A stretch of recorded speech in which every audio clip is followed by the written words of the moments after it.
You mentioned something earlier, and part of me just wants to gloss past it because the Kings won, and Mm. I kind of want to do that, but I got 4 hours. But We they got didn't. 4 The hours. offense didn't look good. Like, you bringing it back? Yeah, man. Go ahead. What's up with Harrison? oh yeah, What's up with Harrison? Harrison, 1 of 8, 0 of 4 from beyond the arc, 4 points, 4 rebounds. It's better than 2. Well, 1 assist. Mathematically, that checks out. You know what frustrated me the most? I was sitting with Damian when this happened. Harrison's not in the game late. Like they're doing something else and not in the game. And they have a situation where they needed a defense-offense situation. And they bring Harrison in the game for defense.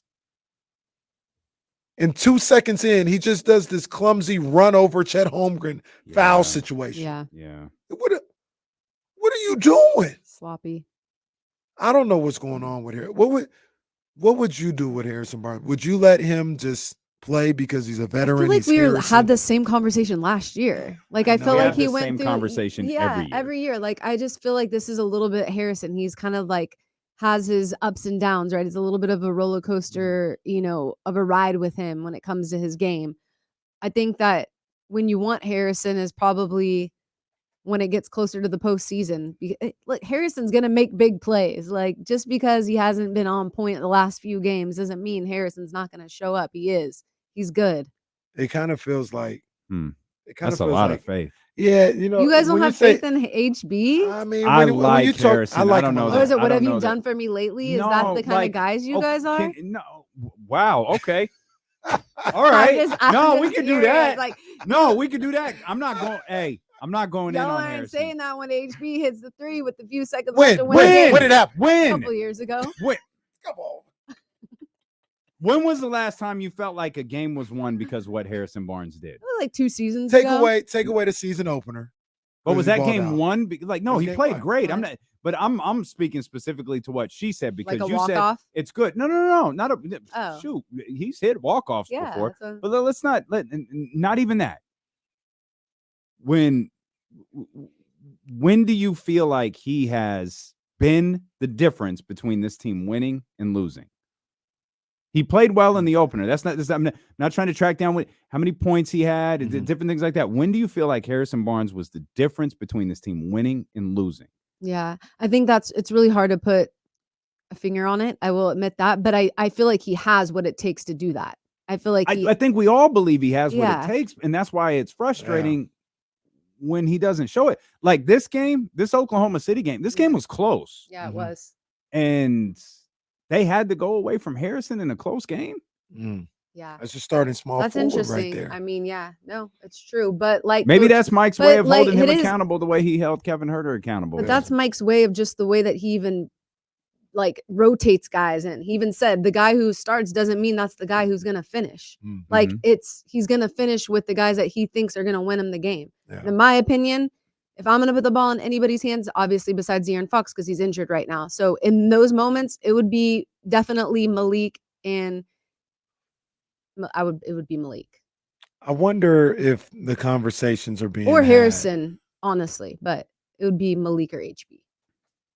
I ain't putting the ball in Harrison's hands. You aren't? No. I feel like he can draw fouls whenever he wants. He's good at that. I ain't putting the ball in Harrison's hands. Malik. Harrison Barnes shot 2 free throws yesterday, 0 the game before, 2 the game before that.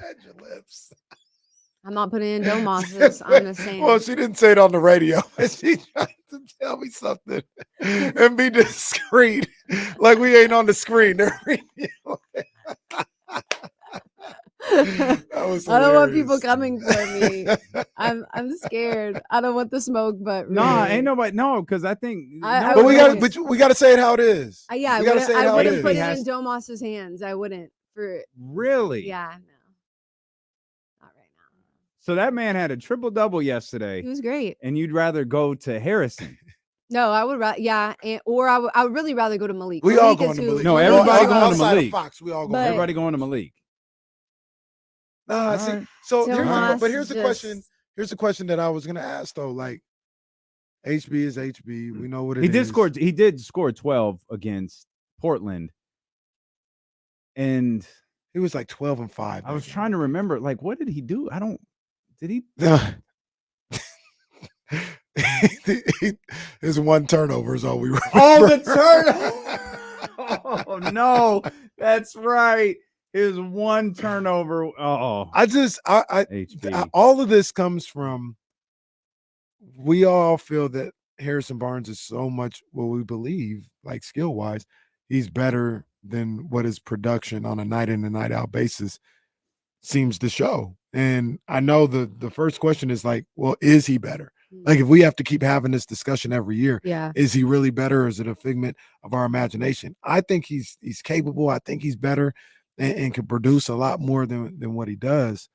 But one thing that I wonder is, I wonder if the coaching staff has these type of conversations. Like, do they just kind of let this happen? Like, 4 points, 4 rebounds from Harrison in 26 minutes, and situations when I ask you to come in and play defense, you foul by clumsily stumbling over Chet Holmgren, who's just standing right there, not doing anything. Like, do they just say, yeah, it's Harrison being Harrison, or like, are we having conversations? They're having conversations because Mike Brown's constantly, trying to challenge his guys in so many different ways when they're in ways where they're already good. So why would he not challenge Harrison in other ways like that? And I'm not having that conversation. I'm not saying it.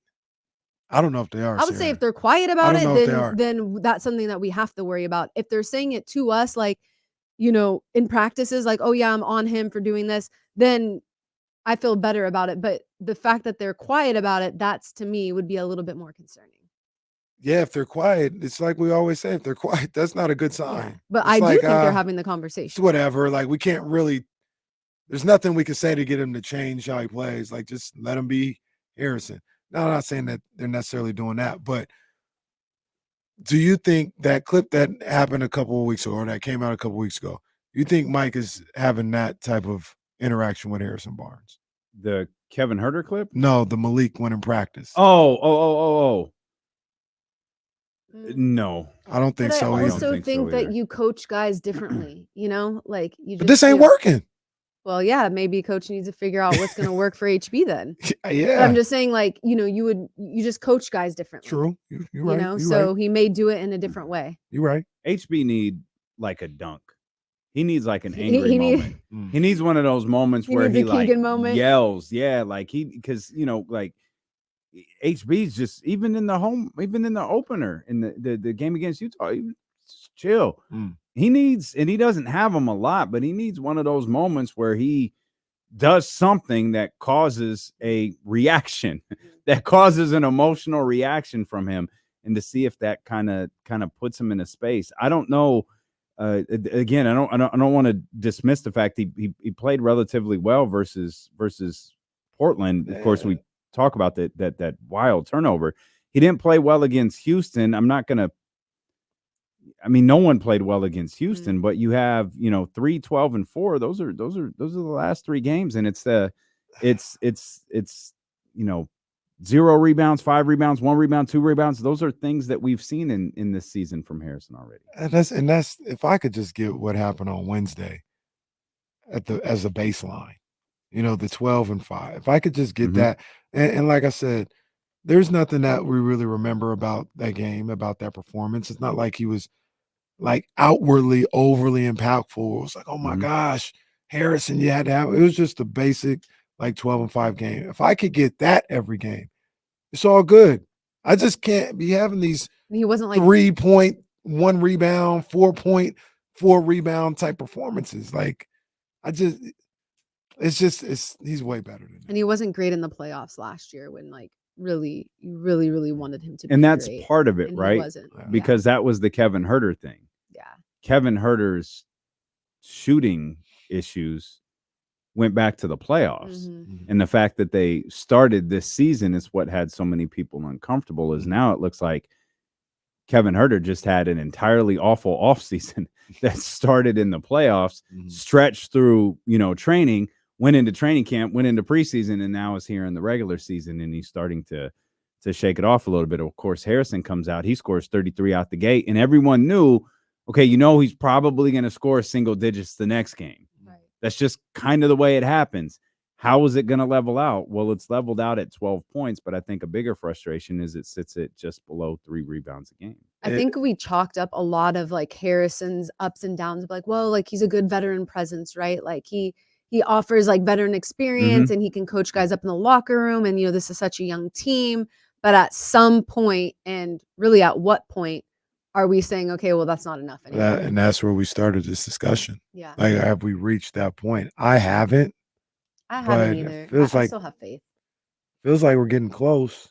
Because I think this team could be so much better if they got a consistent 12-5. Is this kind of like a shame on us type of thing for still like talking about Harrison's struggles? Because like this was Harrison before they gave him the money, and this is Harrison after they gave him the money. This is Harrison Barnes. Like KC says, like you expect like 12-5. Like this is just Harrison Barnes. I feel like this is what he does. This is who he is. Look, Jesse, I'm a prisoner of the fact that I like the guy.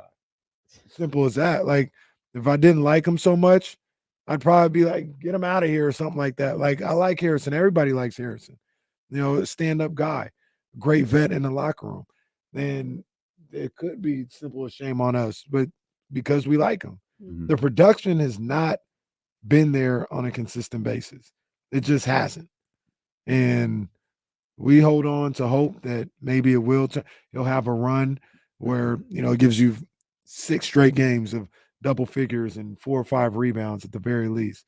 And we hold on to that, hoping that happens. But we also probably know if he does that, he's probably going to have another run of 4 games where he gives us single-digit points. Mm-hmm. And I think it's hard for, you know what I'm saying? Like we're sitting here putting this pressure on HB. But other guys are having big games. Mm-hmm. You know what I'm saying? So I think as long as when other guys are struggling, he can step up and have those games, then yeah, he's doing his part. Mm-hmm. But if he's not able to step up in times where other guys, are cold, then that's going to be the problem. Yeah. That's kind of what you want him for. It's almost kind of like the Kings at this point need to learn, like, well, I'm sure they already have, but like learn how to win when he does have these games. Like the way I look at Harrison is like, if Harrison's having a bad game, like it's just, I'm kind of ignoring it. Because like I said, to me, that's just who he is. I'm not expecting really much else from this guy. He's going to be hot for a few games and be cold for a few games. And the Kings got to figure out how to wait when he's cold. That's what we did on Friday. We kind of ignore it. I mean, he didn't play well, but it doesn't really matter because they were able to find a way to win. Maybe this is where Sasha comes into play because we didn't touch on that. Sasha did get minutes in this one. Mm-hmm. And I'd argue they were pretty productive minutes. Yeah, they were. And I think Sasha is kind of I don't know if wild card is the right word, but Sasha is always someone that if Harrison is having a night like that Mike can go to, see what you could get out of them. And then you have Sasha out there with Keegan and whatever version of the lineup looks like. But they have options, right? And that's kind of the caveat to all of this is you can go Keegan and Domas with Malik, De'Aaron, and Huerter. Like there's a lot of different things that you could do there that maybe you're really just checking on a game-to-game basis what Harrison Barnes looks like. And Mike based his decision on that. 916-909-1320. That's see Leezy? Yeah, we got Leezy. Leezy, what's going on, man? Yo, D-Lo and KC, Sarah, what's good, y'all? God, bro. What up, HAL? My bad, D-Lo. No, hey, you're good, man. Don't ever change, Leezy. Show happy ass. I'm consistent, unlike the person I'm talking about today. Hey, man, Harrison Barnes, great person in the locker room, great person in the community. But on the court, man, he is Houdini. Some games he's there, some games he's not. That's why this offseason people are so thirsty for Kuzma or even OG Anunoby still is because, Barnes, he's good some games and other games he just disappears. I mean, that was a knock against him against the Warriors. I felt like he was bad there. People scapegoat him. But, even here in Sacramento, he didn't show up in the playoffs. So I think he's a good player, but I'd rather move on from him. That's just me. Wow. We're back to trading Harrison.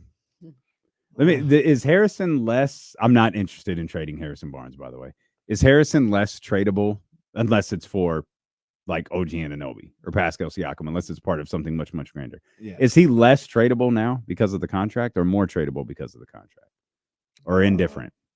I think indifferent because, you can look at a team that's willing to trade him because you have him for a couple of years. So it could work. It could work either way. You could look at another team that might say, I don't want to trade for him because I wish it wasn't expiring. You know what I Right. mean? So Yeah. I think they're both kind of. But it is an affordable contract. Yeah, Like that- it is far It's not from a an lot. outrageous contract. It's not a lot at all. It's not. I look, and I hope HB has a good game tonight. Look forward to Well, that. he's listening, so Think so? yeah, he's got some extra motivation now. I hope he does. We got But, love for you, Harrison. We just need you to pick it up. That's it. You better than this. He knows it. I do wonder what the conversations are with Mike and Harrison. That's what I I really don't- like to know. I don't know. I don't think Mike, this is going to sound weird. I don't even know what it means. I don't think Mike would talk to Malik. I don't think he would talk to Harrison the way he talked to Malik. No, I don't think so either. No matter what Harrison did on the practice floor, I don't think it would garner that reaction. And I don't know that because we see Malik. Well, Malik will take that. Like, he go with it. Like, he jokes about it.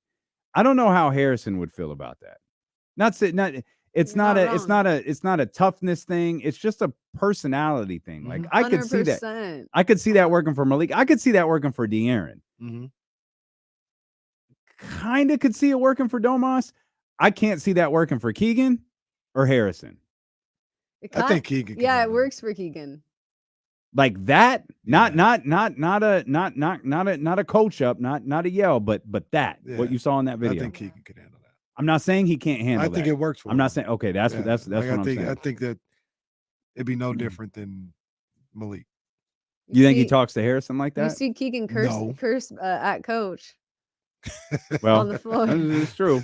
You see him. That's He true. said, "F you." I don't think Get he out my talks to. face. I don't think But he see- talks to. But and also, let's be clear too, because I see Secure and the Beam talking about F his feelings. This isn't about feelings. Yeah. This is about how you get through to somebody. Yeah. It has nothing to do. Like, you're not going to hurt Harrison Barnes' feelings. No. My question is, how do you coach him? Like, how do you get through to him?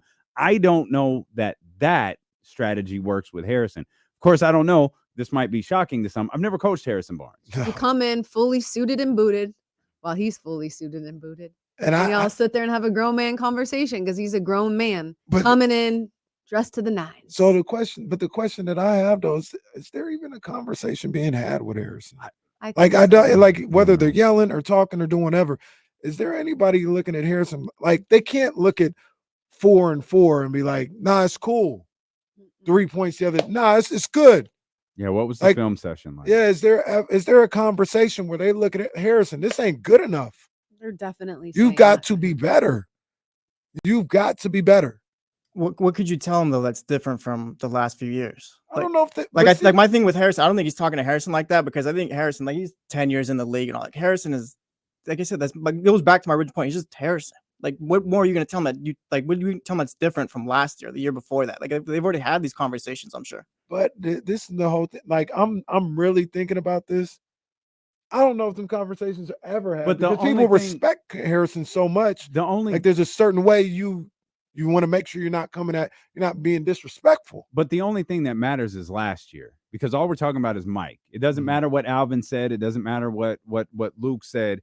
It only matters what Mike said and how Mike has approached his relationship with Harrison Barnes. But there is a certain reality to what Jesse said, though. That's on us. Yeah. We knew when the contract was signed, and we told you Harrison Barnes back with the Sacramento Kings for 3 years and $50 million or whatever it was. We know that this is what happens. We know, and that's on us if we expect something different. But that, and I'm not saying you or Jesse are saying this is the case. That doesn't stop. It shouldn't stop anybody in that locker room, the coaching staff, from holding them accountable. Just because you signed them back and you knew what you were getting, you still need to say, like, hey, either do this or you don't play, or somebody else is going to get your minutes. And I think that was a reasonable scenario until they got their first look at Sasha in games, and then it was like, well, maybe we're not there yet. Do you give Harrison the respect of just letting him play it out and Harrison will figure it on his own? Because I think that's maybe what it is too. Absolutely. Yeah. And that's what I said earlier to KC is like Kevin Huerter should have been afforded the same respect. Now, your point I think was 100% accurate. We don't know that Kevin Huerter would be doing this rebounding, block shots, and steals, and all of the not the shooting, all of the other stuff that he's been doing. If it wasn't for Mike saying, "Yeah, no, I'm gonna start Chris Duarte this preseason game and see what happens." I think Mike's good at knowing how to coach his individual play, like coaches players individually. Like he knows what's going to get through to them. He knows what's going to motivate them, and that's what he did with Kevin Huerter, and it worked. Yeah, it seems like he was right. Even though I was one of the main ones, like he shouldn't have done it that way. Shouldn't have done it. Kevin Huerter's playing some of the best basketball all around that I've seen since he's been a King. And I'll attribute that to Mike Brown. Yeah, and more validity to that point. That's a great point you make, because Chris Duarte played 4 minutes last night. The conversation appears to be over. Whether it was shooting, which was something I believe that it was, or it was the rebounding, the steal, the movement, the other stuff. Yeah. Either way, Mike's getting everything you could possibly want from Kevin Huerter right now. Yeah. So that conversation, especially with where Duarte's at, the fact that Kobe Jones hasn't played for a couple, is done. Yeah. Kevin Huerter is the starting 2 guard on the Sacramento Kings.